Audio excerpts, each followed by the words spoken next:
రాజన్న సిరిసిల్ల జిల్లా వెములవాడ నియోజకవర్గంలో రేపు జరిగే పార్లమెంట్ ఎన్నికల్ని ప్రశాంతంగా నిర్వహించడానికి జిల్లా అధికారులు ఏర్పాట్లు పూర్తి చేశారు.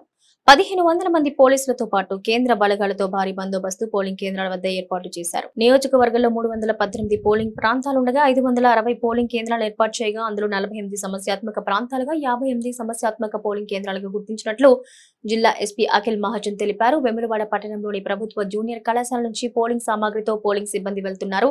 ఉదయం 7 గంటల నుంచి సాయంత్రం 6 గంటల వరకు పోలింగ్ జరుగుతుంది. వెములవాడ నియోజకవర్గంలో మొత్తం 2,26,188 మంది ఓటర్లుండగా అందులో పురుషులు 1,08,091, మహిళలు 1,18,065 మంది, ఇతరులు 32 మంది ఉన్నారు.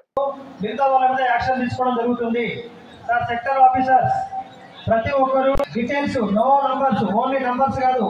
పీఓలు ఎంతమంది, ఆ పేరు, ఏపీఓలు ఎంతమంది, ఓపీఓలు ఎంతమంది, బస్సులు బయలుదేరాలి.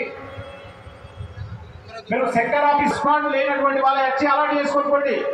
సునీత మేడం, అమీరుద్దీన్, స్వామి, ఏదైనా అతను ఎంప్లాయీ కాకుండా పొరపాటున మార్పైతే మీరు అక్కడే సెటిల్ ఆఫీసర్తో సంప్రదించి డిసిషన్ తీసుకోండి. వాళ్ళు ఏపీయండి. పీబీఈడిసి పొరపాటున మార్పైతే లేదు, అసలు ఈడీసీ ఇష్యూ ఎంప్లాయీ కానీ ఈడీసీ మాడుకోలేదు, ఓటేయడానికి వస్తానే ఏం చేయండి వాళ్ళకు వెళ్ళాలా. Bus ఎక్కాలా.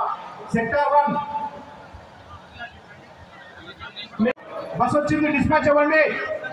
Sector number 3 and 4 me bus వచ్చి డిస్పాచ్ అవ్వండి. Sector number 1 to 4.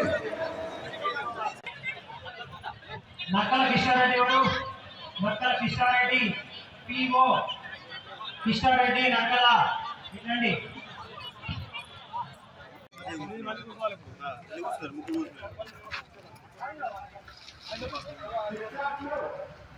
हिंदी में बोलने नहीं आता है।